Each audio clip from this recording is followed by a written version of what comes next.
The Texas Republican Party is fully embracing the culture wars, recently passing a new platform that is chock full of red meat. So, now, the platform, voted on by 5,100 delegates and alternates Saturday at the party's biennial convention in Houston, is declaring that homosexuality is an abnormal choice, while affirming Texas Republicans' opposition to all efforts to validate transgender identity and calls for a ban on any gender-affirming medical care, including hormone therapy for anyone under the age of 21. So, the platform also voices support for dangerous, debunked gay conversion therapy and opposes offering any special protections for members of the LGBTQI+ community and renounces penalties for those who have been found guilty of discrimination against the community.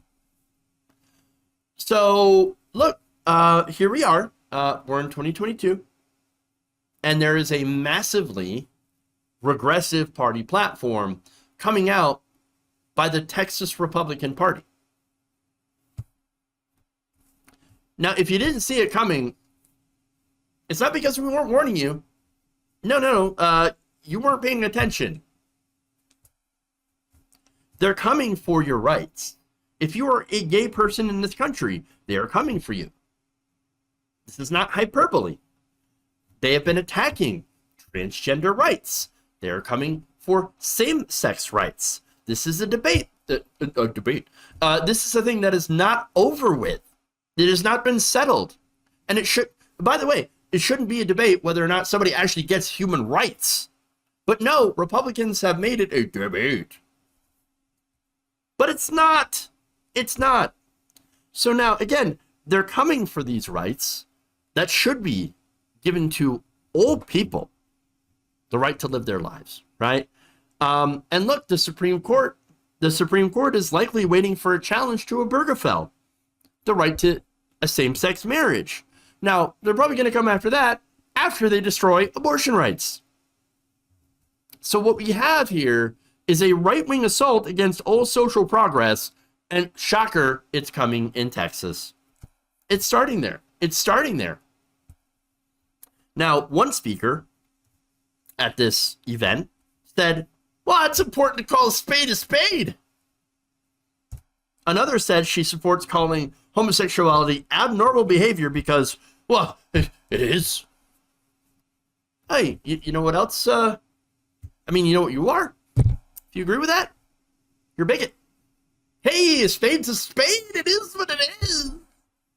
It is what it is. Now, there are some members that did oppose the language, but get this reason, quote, one said it was bad for the party. Oh, hey, look, if we openly discriminate against people, then they're not going to want to vote for us. It's bad for the party. It's bad for the party. Oh, are you just very, very worried about your election? Is that it? Or about your power? Because that's what it seems like. That's what it seems like. All right. But anyway, there's more. Another person did say this, and I'll give him credit for this one. We're the Republican Party of Texas. We're not the Westboro Baptist Church. Yeah, but I got to ask, at this point, is there really any difference? Aside from not protesting outside, the funerals of people who's, will be affected by these laws and rhetoric? Is there any difference? Because I don't see much of one. I really don't. I really don't. Again, the laws that are being passed in Texas that have already been passed, like the abortion law, for example, and the ones that are blocking transgender people from playing in sports, living their own lives, they hurt women, they hurt LGBTQ people. And that, of course, is the whole point. The cruelty is the point. So, when we talk about this, when we lament the cruelty, understand that the right-wingers are like, yes, delight in their tears and their pain. Because they're deeply immoral people. They enjoy this. They say, yes, I absolutely love that these people are being hurt. Understand that these people want transgender and gay people to not exist. They want to wipe them off the face of the earth. This is not hyperbole. This is not hyperbole. This is reality. They are trying to kill transgender people. Now, they're not, in most cases, outright murdering them. No, but they're going on and trying to make these people feel so bad about themselves that they will, harm themselves. That's the goal. That's the goal. Through any means possible, basically. Now, there was a response because I had almost forgotten about this group because they're so, for one, very powerless, feckless, and also just the fact that they exist is hilarious, but in a very, very sad way. The log cabin Republicans, they decided to speak out. So this is Chris Halborn of the Log Cabin Republicans of Houston, which represents LGBTQ members of the party, called the anti-LGBTQ language an unnecessary, gratuitous addition to the party's platform. Oh, it's unnecessarily gratuitous. Now, by the way, this is a group that were denied a booth at the convention, prompting the National Log Cabin Organization to denounce the action as narrow-minded and politically short-sighted. The statement warned that the party must expand the tent to include members of the LGBTQ community or face election losses. Again, all they care about is, elections. I just want to win my election. That's it. And you know why? Because I can get tax cuts. Now, I'm going to go here to Microcargo, who owns an Austin gun store and is the acting chairman of the Log Cabin Republicans of Texas. He said, quote, "These are just crazy people. It's a small minority of people that are being un-Christian-like and spewing this hateful language. It's not their job to judge everyone. That's up to the Lord to judge. They need to dig deep into the Bible, spend a little time in church on Sunday, and listen to what the Lord says about loving oldish children." Now, look, he's not actually wrong. Yes, they are crazy people. And yes, look, religion, especially the New Testament, says like nothing about gay people, honestly. All that stuff about, that's anti-gay that they love to pull out, that's actually Old Testament stuff from Leviticus. Now, that's supposed to be basically the whole point of Jesus, doing the sacrifice and the resurrection and everything. It just kind of negates all the Old Testament stuff. So, you don't have to do the mixed fibers if you're a religious person, if you're a Christian. You don't have to do that. You don't have to do the anti-gay stuff. You don't have to do all this shit, right? But of course, there are hateful people that love to cherry pick and do just these things while ignoring, hey, the shrimp and the mixed fiber and all that stuff. But let's get to the bigger point, right? Now, he's also right that it is a minority of the country. But unfortunately, it is a majority of the conservative active base. And that's a problem. Look, so overall, the country is actually getting way more progressive on same-sex rights. 71% of Americans, according to a Gallup poll, support same-sex marriage.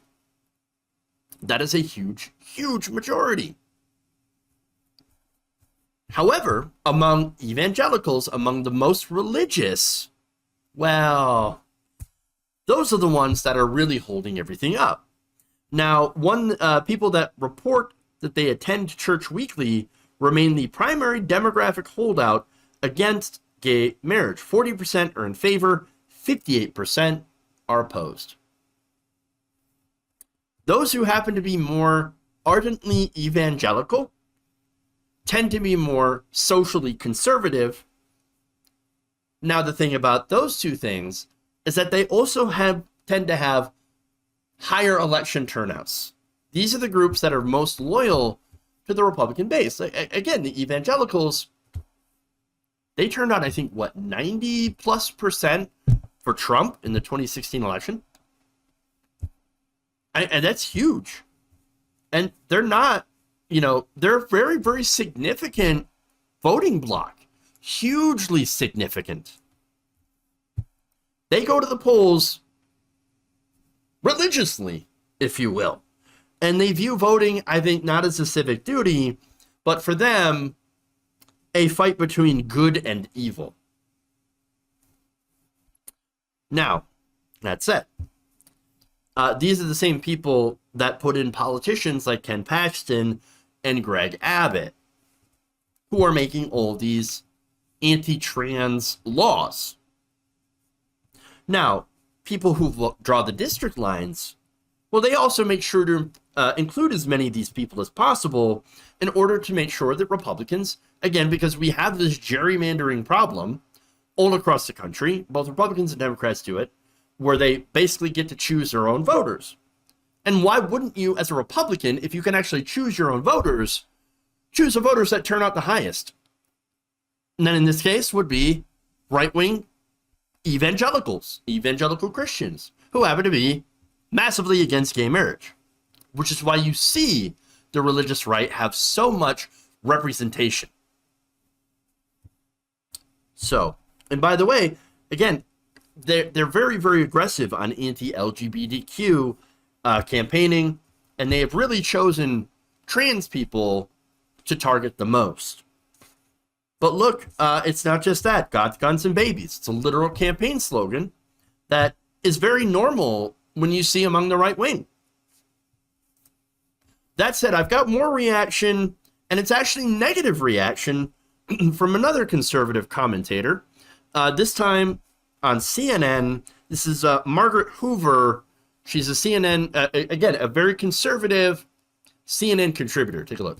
The activist base of the Republican Party in Texas is a mob mentality, and it has taken over the apparatus that is the GOP infrastructure. The activist base of the party is different than primary voters in Texas, self-identified GOP primary voters. And you see this because Dan Crenshaw just survived a Republican primary contest by 35,000 votes. I mean, it wasn't even close. So there's a difference between the GOP primary voters and the activist base of the party, which, make no mistake, has completely succumbed to a mob mentality. They are nuts. Like, this isn't a 5-alarm fire. This is like an asteroid is coming for Earth. If you're the GOP in the Republican Party in Texas, it's a mess. And you do have to take it really, really seriously. All right. So look, here's the thing though. Okay. Look, they're saying that, this does not represent the majority of the Republican Party. Well, if that's the case, then why are you letting these people drive the party? You've let these people take over, right? Again, in numerous states, Republican officials have put forward or passed massively anti-trans legislation. This year alone, over 300 anti-LGBT bills have been introduced all over the country. To say that, this is not a priority for the Republican Party, this is simply not true. This definitely seems to be a priority for the people that they put in power. So I'm very skeptical because, look, and here's the other thing, right? And so, yeah, if you have a lot of these Republican voters that are like, yeah, well, of course we believe in same-sex marriage. We think that's fine, or at least that's none of our concern. I don't really care what other people do, consenting in their bedrooms. Okay, but you're still casting your votes for people who are massively anti-gay. Sure, maybe it's not an issue for you, and you don't personally care because it doesn't have an impact on you, but it has an impact on these people. It has an impact on that entire community, the LGBTQIA plus community, and it is getting them hurt. It is getting them killed, and you are taking their civil rights away. So that's what happens when you keep voting for Republicans. Even if you personally think that's totally fine for gay people to get married, you are still actively, with your votes, harming them. And maybe you ought to think, maybe I shouldn't go for this social conservative. Maybe I shouldn't vote for people who are so rabidly anti-gay and anti-LGBT and anti-trans. But if they did that, I guess, well, then they probably wouldn't be voting for Republicans, I guess. One last thing, by the way. Actually, two things. Look, when it comes to who's driving the conversation, you have people like Ben Shapiro and Matt Walsh who constantly talk about this all the time. The gay agenda, trans agenda, gay agenda. Now, the entire agenda is just to live their lives and be happy and love who they are, be who they are, right? That's it. That's the entire agenda. We know that. But no, it's all that they talk about on the right. These right-wing so-called, intellectuals, dark weebs, whatever. These people are out there spreading that hateful message. Now look, Ben Shapiro is supposed to be friends with Dave Rubin, gay man, right? Oh, and yet it seems like one of the worst friends imaginable. The kind of friend that will easily stab you in the back. And they do it for money. And finally, that gets to the last question. Why would anybody who is gay be a Republican? I'm not saying be a conservative. No, you can be an economically conservative member of the LGBTQ community. Of course, right? That's not the same thing as being a Republican. The Republican Party literally hates you. The established Republicans hate you. Why would you be a part of that? Well, we know the answer. Tax cuts. And the fact is that being a Republican nowadays in the Republican Party also means that you don't have to give a damn about anyone except for yourself. No empathy, just grab as much as you can in money. That's it. It's all they care about.